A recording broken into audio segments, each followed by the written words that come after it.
Zoom mình. Lời tiên tri Bashar cảnh báo năm 2025 kinh hãi. Nhân loại đang đứng trước ngưỡng cửa diệt vong mà không hề hay biết. Hãy hình dung một trí tuệ vượt xa mọi giới hạn mà con người có thể tưởng tượng. Bashar, một thực thể đến từ mật độ thứ 5, nơi mọi ràng buộc vật chất tan biến và sự hòa quyện giữa trí thức, công nghệ và tâm linh đạt đến mức hoàn hảo. Ông không chỉ đại diện cho nền văn minh Es-Shasani vượt trội, mà còn mang theo một thông điệp vĩ đại. Thông qua Deluanga, một cầu nối tâm linh đặc biệt, Bashar đã chọn cách kết nối với chúng ta để chia sẻ những sự thật ẩn giấu về vũ trụ, tương lai nhân loại và hơn hết là bản chất sâu sắc nhất của chính chúng ta. Bashar không giảng dạy hay áp đặt. Ông là một người dẫn đường, đưa ra ánh sáng những cánh cửa mà chúng ta thậm chí chưa từng biết là tồn tại. Với ông, vũ trụ không phải là một mê cung đầy bí ẩn, mà là một mạng lưới sống động nơi mọi suy nghĩ, mọi quyết định của chúng ta đan xen để tạo nên thực tại của riêng mình. Đây không chỉ là một câu chuyện về trí tuệ siêu việt, mà là lời mời gọi chúng ta nhìn nhận lại chính mình, khám phá sức mạnh nội tại và bước vào một thế giới nơi những điều không tưởng trở thành hiện thực. Triết lý nhân sinh. Mến chào quý vị khán thính giả đang theo dõi chương trình trên kênh Triết lý nhân sinh. Điểm khác biệt chính của Bashar so với các nhà tiên tri truyền thống nằm ở cách ông nhìn nhận và đưa ra dự đoán. Thay vì tiên đoán những sự kiện cố định, Bashar dựa trên sự phân tích năng lượng hiện tại để dự báo các khả năng xảy ra trong tương lai.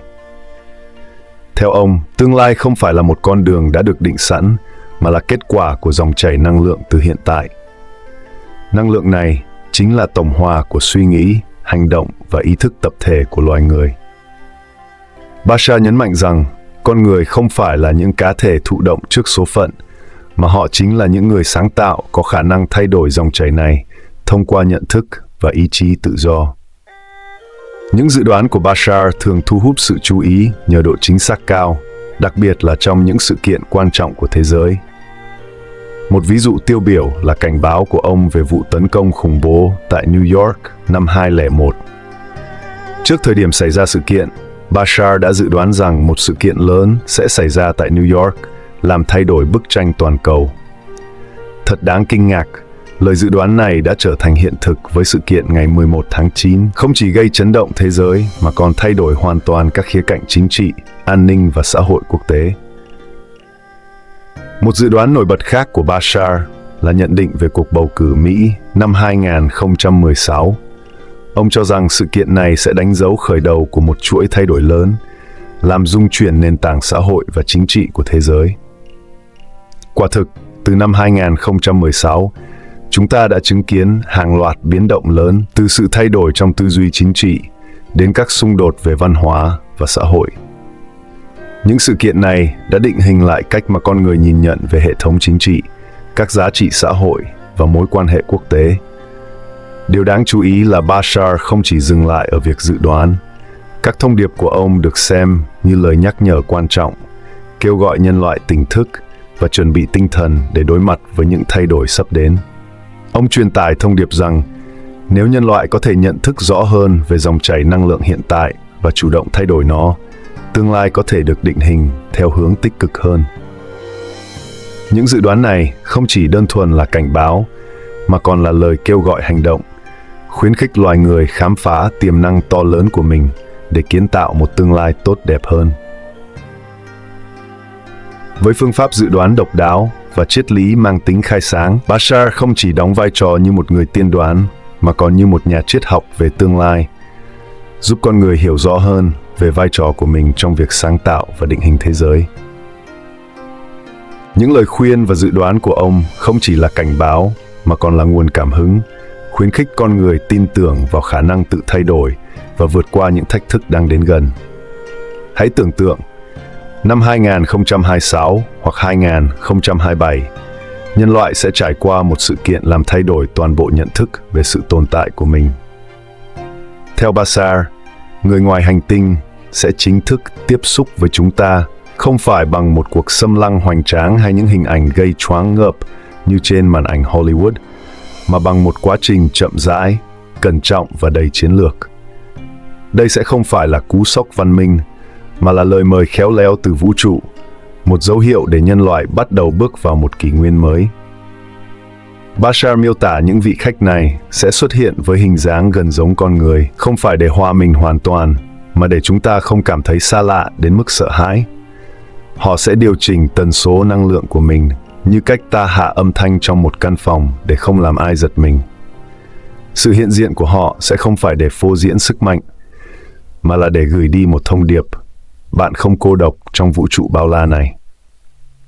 Ban đầu, họ sẽ chọn giao tiếp với những người đã sẵn sàng, những cá nhân hoặc nhóm người có tầm nhận thức và tâm linh cao hơn, những người có khả năng chấp nhận sự thật mà không rơi vào hoảng loạn.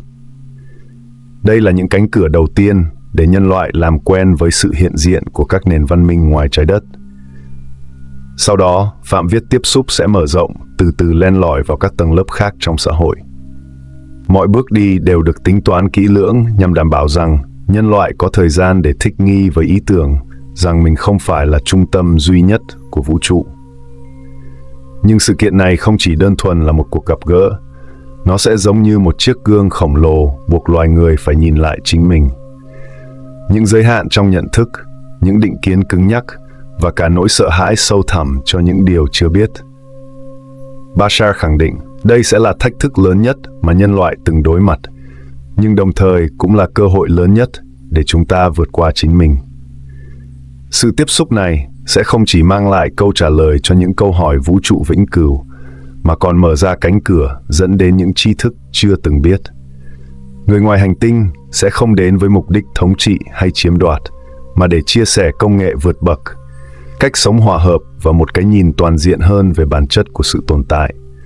Họ sẽ giúp chúng ta hiểu rằng trái đất không chỉ là một hành tinh, mà là một phần của mạng lưới sống đa chiều trải dài khắp vũ trụ. Tuy nhiên, không phải ai cũng sẵn sàng để đón nhận sự thật này. Bashar cảnh báo rằng sự kiện này sẽ gây ra phản ứng trái chiều trong xã hội. Một số người sẽ đón nhận nó với niềm hy vọng và sự phấn khởi, coi đây là bước ngoặt để tiến hóa. Nhưng cũng sẽ có những người từ chối, phủ nhận hoặc thậm chí phản đối sự hiện diện của nó. Điều này phản ánh bản chất phức tạp của con người, luôn giằng xé giữa sự tò mò và nỗi sợ hãi trước điều không biết. Bashar ví sự kiện này như một lời mời gọi từ vũ trụ, khuyến khích nhân loại vượt qua nỗi sợ để tìm thấy sự hợp nhất. Đây không phải chỉ là một cơ hội để giao tiếp với các nền văn minh khác, mà là cơ hội để nhân loại hòa giải với chính mình, từ bỏ những chia rẽ, định kiến và hiểu lầm đã kéo dài hàng thế kỷ. Sự tiếp xúc này sẽ đánh dấu sự khởi đầu của một hành trình dài, nơi loài người từng bước làm quen với những loài trí tuệ khác, từ những loài tương đồng với chúng ta cho đến những thực thể hoàn toàn khác biệt. Khi ấy, nhân loại sẽ không còn đứng một mình trong bóng tối của vũ trụ. Chúng ta sẽ được mời tham gia vào bức tranh lớn hơn, nơi các nền văn minh chia sẻ tri thức, văn hóa và cùng nhau tiến hóa. Đây không chỉ là một sự kiện, mà là bước đệm để nhân loại bước qua ngưỡng cửa của sự trưởng thành. Bashar gọi đây là món quà từ vũ trụ, một cơ hội để không chỉ nhìn ra ngoài, mà còn nhìn vào bên trong, để khám phá không chỉ các vì sao, mà cả tiềm năng vô hạn của chính mình. Với sự thấu hiểu vượt thời gian, đã tiết lộ rằng những dự đoán của ông không phải là những định mệnh bất di bất dịch. Thay vào đó, chúng như những ngọn hải đăng, chỉ ra hướng đi dựa trên dòng năng lượng hiện tại, một dòng sông ngầm chảy qua mọi hành động, suy nghĩ và cảm xúc của nhân loại. Ông miêu tả năng lượng hiện tại như một dòng chảy, dẫn dắt loài người về phía tương lai. Nếu dòng chảy này không thay đổi, các sự kiện được dự đoán sẽ trôi đến như một con tàu không người lái, lao về phía định mệnh đã vạch sẵn. Nhưng điều kỳ diệu là dòng chảy này không bất biến. Nếu nhân loại thức tỉnh, thay đổi ý thức và định hình lại năng lượng của mình, dòng chảy ấy có thể rẽ sang một hướng khác, mở ra những khả năng mới, nơi ánh sáng thay thế bóng tối và hy vọng vượt qua nỗi sợ hãi. Dẫu vậy, Bashar cũng đưa ra lời cảnh báo đầy bí ẩn. Không phải tất cả các dòng chảy đều có thể dễ dàng chuyển hướng. Một số mang sức mạnh như những cơn lũ dữ, cuốn phăng mọi nỗ lực phản kháng. Đây là những dòng năng lượng được hun đúc từ sự tiêu cực, sự sợ hãi và bất hòa kéo dài qua nhiều thế kỷ. Khi một dòng chảy như vậy đã hình thành, nó mang theo một động lực mạnh mẽ khiến sự kiện dự đoán gần như chắc chắn sẽ xảy ra. Trừ khi nhân loại tạo ra một bước ngoặt tập thể đủ mạnh để làm chệch hướng cơn lũ khổng lồ này. Điều đó mang đến một câu hỏi sâu sắc. Liệu chúng ta có thể làm chủ dòng chảy này không? Bashar tin rằng câu trả lời là có. Nhưng chìa khóa nằm ở mỗi cá nhân, bởi mọi hành động, suy nghĩ và cảm xúc của từng người đều là những hòn đá nhỏ thả xuống dòng sông, tạo nên những gợn sóng lan tỏa khắp hệ thống năng lượng toàn cầu. Khi từng cá nhân thắp sáng ý thức của mình, khi họ từ bỏ sự sợ hãi và hành động với tình yêu thương, dòng chảy tập thể sẽ dần thay đổi. Và khi dòng chảy thay đổi, tương lai cũng thay đổi theo. Bashar còn ví năng lượng hiện tại như một tấm gương huyền bí, phản chiếu chính những gì con người mang trong lòng. Nếu bạn soi mình trong gương với nỗi sợ hãi, bạn sẽ thấy một tương lai đầy bất ổn và tăm tối. Nhưng nếu bạn nhìn với lòng can đảm và sự hy vọng, hình ảnh phản chiếu sẽ trở thành những khả năng tươi sáng, nơi những điều kỳ diệu có thể xảy ra. Đây là sức mạnh của ý chí tự do, không chỉ chọn cách chúng ta nhìn nhận thực tại, mà còn chọn cách chúng ta tạo ra nó. Bashar không chỉ mang đến lời tiên đoán, mà còn trao cho nhân loại một thông điệp mạnh mẽ.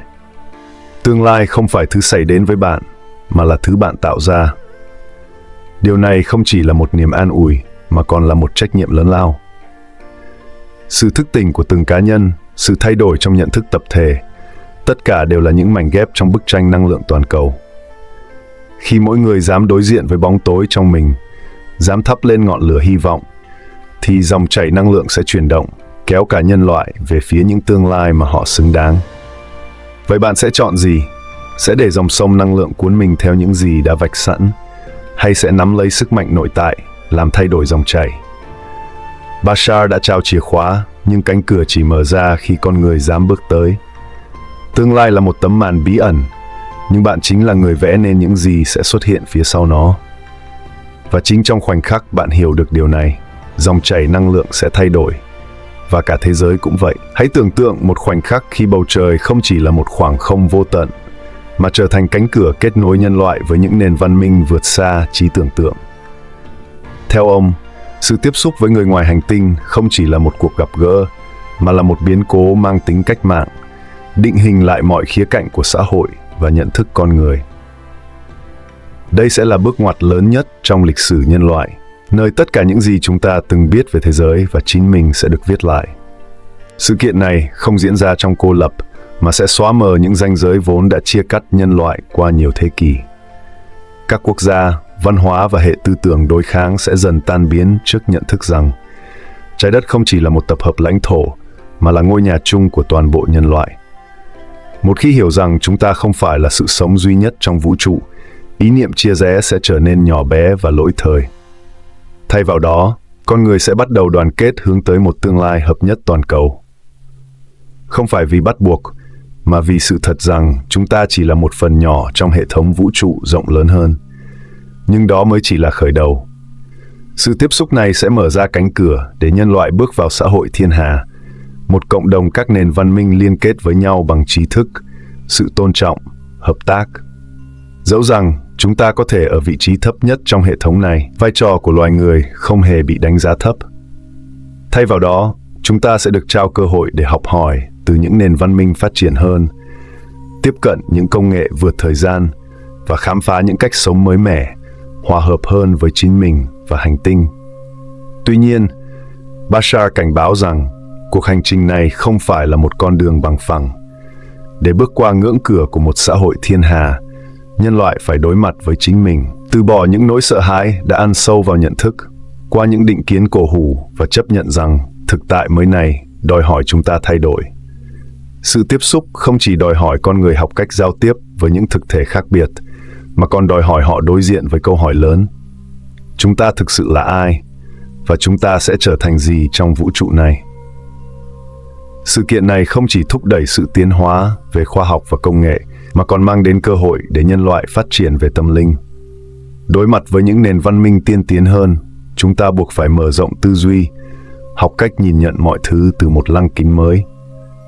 Đây sẽ là lúc con người hiểu rằng trí tuệ và công nghệ không phải là tất cả, mà lòng trắc ẩn, tình yêu thương và sự kết nối sâu sắc với mọi sự sống mới là chìa khóa để tồn tại và phát triển. Mối liên kết giữa người ngoài hành tinh và con người không phải là một khái niệm xa lạ hay mới mẻ. Nó đã len lỏi, đan xen vào lịch sử nhân loại từ hàng chục nghìn năm trước, trở thành một phần bí mật, một trong những câu chuyện tiến hóa và văn hóa của chúng ta. Một trong những câu chuyện nổi bật nhất xoay quanh người Anunnaki, một chủng tộc ngoài hành tinh được cho là đã đặt chân đến trái đất để khai thác vàng, thứ tài nguyên quý giá đối với nền văn minh của họ. Với công nghệ gen vượt xa mọi hiểu biết của con người Anunnaki không chỉ quan sát mà còn trực tiếp can thiệp vào quá trình sinh học trên trái đất. Họ đã kết hợp DNA của mình với các sinh vật bản địa để tạo ra loài người Homo sapiens, một giống loài được thiết kế đặc biệt để làm việc trong những điều kiện khắc nghiệt. Theo cách hiểu này, con người không phải là kết quả hoàn toàn tự nhiên của quá trình tiến hóa, mà là một công cụ lao động được tạo ra một cách có chủ ý. Điều này dường như tương đồng với cả nhiều câu chuyện trong tôn giáo và thần thoại, như Kinh Thánh mô tả rằng con người được tạo dựng theo hình ảnh của Chúa. Nhưng trong lời kể của Bashar, những chúa trời này thực chất là những thực thể ngoài hành tinh. Dấu vết của mối liên kết này còn hiện hữu trong vô số nền văn hóa cổ đại, từ những văn bản cổ Hindu, những bức vẽ kỳ lạ trong các hang động, đến truyền thuyết của các bộ lạc nguyên thủy. Tất cả đều nhắc đến những thực thể đến từ bầu trời với sức mạnh và trí thức vượt xa khả năng của con người thời bấy giờ. Tuy nhiên, xã hội phương Tây hiện đại với tư duy duy vật và thực chứng lại thử xem những câu chuyện này như huyền thoại hoặc đơn thuần là sản phẩm của trí tưởng tượng. Khi sự thật này được phơi bày, nó sẽ không chỉ lấp đầy những khoảng trống trong lịch sử mà còn đặt ra câu hỏi lớn: con người thực sự là ai? Chúng ta có phải là một giống loài được tạo ra một cách tự nhiên, hay là sản phẩm của những thực thể tiên tiến hơn? Và nếu là sản phẩm, thì mục đích của chúng ta là gì? Những câu hỏi này sẽ mở ra một kỷ nguyên mới, nơi nhân loại không chỉ tìm về nguồn cội, mà còn bắt đầu định nghĩa lại ý nghĩa của sự tồn tại. Nhận thức về mối liên kết giữa con người và những thực thể ngoài hành tinh không chỉ thay đổi cách chúng ta nhìn lại quá khứ, mà còn là chiếc chìa khóa mở ra cánh cửa để bước vào tương lai một cách tỉnh thức và mạnh mẽ hơn. Ý tưởng rằng chúng ta đã từng viếng thăm và hướng dẫn mang đến một sự an ủi sâu sắc rằng trong những khoảnh khắc đen tối nhất, nhân loại không đơn độc. Có những thực thể vượt ngoài tầm hiểu biết của chúng ta luôn dõi theo, hỗ trợ, không phải để kiểm soát, mà để giúp chúng ta tự khám phá tiềm năng thực sự của mình. Đây chính là động lực cần thiết để nhân loại sẵn sàng bước vào kỷ nguyên tiếp xúc mở. Một kỷ nguyên mà sự hiện diện của họ sẽ không còn là bí mật, mà là lời mời gọi để chúng ta tham gia vào bức tranh rộng lớn của vũ trụ. Hãy hình dung một thực tại không tuyến tính như chúng ta thường nghĩ, mà là một mạng lưới vô tận với hàng triệu khả năng nơi mỗi suy nghĩ, mỗi hành động của bạn mở ra một con đường mới. Theo Bashar, vũ trụ không phải là một thực thể duy nhất, mà là một tập hợp vô hạn giữa các thực tại song song. Những thế giới song hành tồn tại nhờ sự lựa chọn và ý chí tự do của từng cá nhân. Đây không chỉ là một khái niệm trừu tượng, mà là cách mà sự kiện tiếp xúc với người ngoài hành tinh sẽ diễn ra. Những người mở lòng đón nhận sự hiện diện này sẽ bước vào một thực tại nơi cuộc gặp gỡ trở thành hiện thực. Ngược lại, những ai khước từ sẽ tạo ra một thực tại mà ở đó sự tiếp xúc chưa bao giờ tồn tại. Điều này nghe như một câu chuyện khoa học viễn tưởng, nhưng thực chất lại phản ánh quy luật sâu sắc của vũ trụ. Tôn trọng tuyệt đối ý chí tự do của mỗi người. Vũ trụ không áp đặt bất kỳ điều gì, nó chỉ phản chiếu năng lượng, niềm tin và lựa chọn của chúng ta. Nếu bạn chọn sống trong nỗi sợ hãi, thế giới của bạn sẽ đầy rẫy bóng tối và giới hạn. Nhưng nếu bạn mở lòng đón nhận những điều chưa biết về sự tò mò, hy vọng và lòng tin, bạn sẽ bước vào một thực tại nơi những điều kỳ diệu trở thành có thật. Đó là sức mạnh của ý chí con người, khả năng tạo ra thế giới của riêng mình. Một thế giới mà bạn có thể viết lại các quy luật, chào đón sự kết nối sâu sắc hơn với vũ trụ bao la và những trí tuệ vượt ngoài tầm hiểu biết. Thực tại song song không chỉ là những thế giới vật chất song hành, mà còn là những hành trình phát triển tâm hồn đầy sắc thái. Những người chọn mở lòng và chấp nhận sự hiện diện của người ngoài hành tinh sẽ không chỉ chứng kiến một sự kiện mang tính vũ trụ, mà còn khám phá sâu hơn về chính bản thân mình, vai trò, ý nghĩa và sự kết nối của họ với toàn bộ vũ trụ. Ngược lại, những người chưa sẵn sàng, dù tạm thời bước vào một thực tại khác, vẫn luôn có cơ hội học hỏi, trưởng thành và chọn lại khi thời điểm thích hợp đến. Không có cánh cửa nào mãi mãi đóng, bởi vũ trụ luôn dành chỗ cho sự thay đổi và tiến hóa của mỗi linh hồn. Cuộc sống giống như một bức tranh vĩ đại, nơi mỗi linh hồn là một nét vẽ độc đáo, góp phần tạo nên một tổng thể sống động đầy ý nghĩa. Ông không xem cuộc sống là một cuộc đua để đạt đến mục đích, đến cụ thể, mà là một hành trình của sự mở rộng, khám phá và trải nghiệm. Điều quý giá nhất không nằm ở những gì con người đạt được hay sở hữu, mà là những cảm xúc, bài học và sự trưởng thành mà họ thu nhận qua từng khoảnh khắc. Cuộc sống không phải là sự tích lũy mà là sự chuyển hóa, một dòng chảy không ngừng của sự học hỏi và yêu thương. Ở trung tâm của hành trình này là tình yêu, không phải tình yêu bị giới hạn với lãng mạn hay sự chiếm hữu, mà là tình yêu vô điều kiện, thứ rung động cơ bản của toàn bộ sự tồn tại. Theo Bashar, tình yêu không chỉ là một cảm xúc thoáng qua mà là sự thật nền tảng, là nhịp đập chung của vũ trụ. Khi con người nhận thức được tần số này, họ không chỉ cảm nhận tình yêu mà còn hòa nhập trở thành tình yêu, tạo nên sự kết nối vô hình nhưng mạnh mẽ với tất cả sự sống. Tình yêu là ánh sáng, là nhịp điệu không bao giờ ngừng nghỉ của sự sống, và nhận ra nó chính là bước đầu tiên để vượt qua những giới hạn của bản ngã. Bashar còn khẳng định rằng vũ trụ không phán xét, không áp đặt, nó phản chiếu chính xác những lựa chọn và năng lượng mà con người gửi gắm. Nếu bạn chọn con đường tiêu cực, vũ trụ sẽ không chống lại bạn, mà sẽ đưa đến những trải nghiệm cần thiết để bạn học hỏi, nhận ra bài học mà bạn cần. Ngược lại, nếu bạn hướng đến những điều tích cực, vũ trụ sẽ đồng hành và hỗ trợ bạn. Không phải vì sự thiên vị, mà vì đây là bản chất của sự sáng tạo. Sáng tạo là một chuỗi phản chiếu không ngừng nghỉ. Bạn là người định hình thế giới của mình. Những triết lý và dự đoán của Bashar không chỉ mở ra một góc nhìn mới về tương lai, mà còn truyền cảm hứng mạnh mẽ để nhân loại sống tỉnh thức hơn, khai phá tiềm năng sâu thẳm của chính mình. Sự tiếp xúc với người ngoài hành tinh không chỉ là một sự kiện mang tính khoa học hay công nghệ, mà là cơ hội để con người tiến hóa về nhận thức, tâm linh và xã hội. Thách thức lớn nhất không nằm ở việc tiếp xúc, mà ở việc con người vượt qua nỗi sợ hãi, buông bỏ những giới hạn và sẵn sàng chào đón một thực tại mới. Liệu chúng ta có đủ dũng khí để bước vào kỷ nguyên của ánh sáng, nơi trí thức và tình yêu vô điều kiện trở thành động lực dẫn lối cho tương lai? Câu trả lời nằm trong ý chí của chính chúng ta bắt đầu từ hôm nay. Có rất nhiều điều cần rút ra.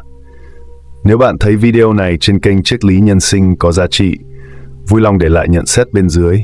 Và đừng quên thích, chia sẻ và đăng ký kênh YouTube của Triết lý Nhân sinh để biết thêm những bài học ý nghĩa hơn. Cảm ơn bạn đã tham gia cùng Triết lý Nhân sinh trên hành trình hướng tới việc giác ngộ và nghệ thuật của lòng trắc ẩn. Hẹn gặp lại bạn vào những video tiếp theo trên kênh Triết lý Nhân sinh. Thân ái!